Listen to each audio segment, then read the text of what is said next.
Güzel bir Buhara akşamına merhaba arkadaşlar. Gördüğünüz gibi burada eski bir medresenin önünde bir gelinle damat var. Bugün sabahtan buradan 2-3 defa gittim. Her seferinde gelin damat gördüm. Düğün yapanlar buraya geliyor. Burası onların stüdyosu diyelim. Herkes bu arada filmini, fotoğrafını çektiriyor. Sonra buradan önemli yerleri ziyaret edip dualar ediyorlar. Biraz yürüyelim. Burada ilginç bir şey daha var. Belki size garip gelecek nedir diye. Hepiniz şok olacaksınız. Belki de bazılarınız görmüşsünüzdür.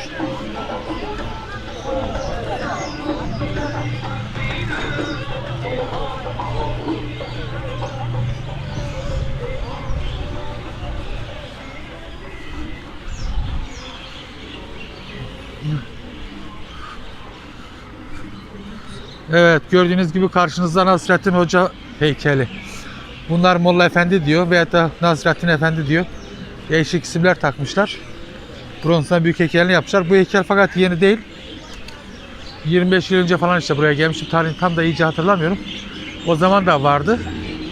O zaman Buhara'da kalamadım. Sadece bir gündüz geldik. 3-4 saat dolaşıp geri döndük Samarkand'a. Çok kötü bir rayze planı yaptık. Yolculuk planı. Bir arkadaşlar gelmiştik. İşte yalnız gelince insan rahat rahat görüp gezebiliyor. 2 kişi olunca zor oluyor. Çevrede müthiş serçe kuşları var. Ağaçlar dolu. Acayip kuş sesler geliyor. Kendim konuştuğum için mikrofon onların sesini duyamıyorsunuz. Şurada bir göl var. O göle doğru yaklaşalım.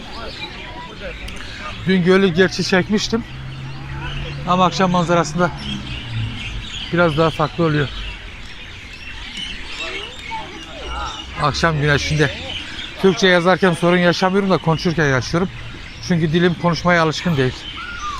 Türkçe konuşmaya alışkın değil. Zaten 50 yıldır ailece Almanya'da olunca 20-40 yıldır da ben oradayım. İnsan ister istemez konuşma şeklini unutuyor. Ha, burası şu dün çektiğim göl. Kaldığım eve burası 3 dakika yayan. Tam merkezde yer buldum.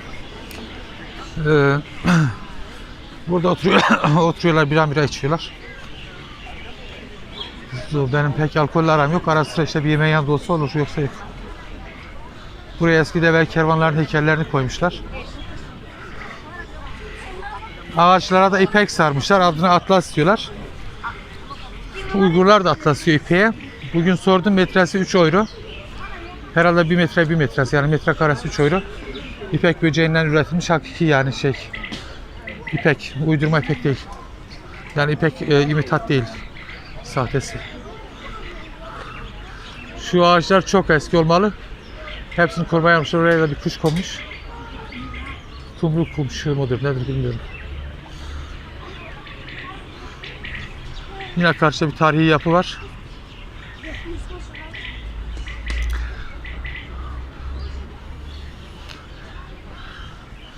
Gezmekten doysa deliler doyardı. Yani gezmekle doyulacak gibi değil.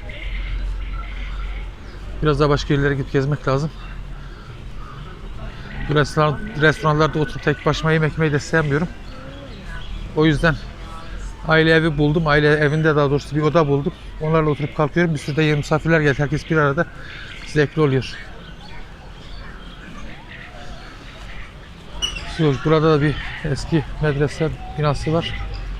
Burayı da restore etmişler.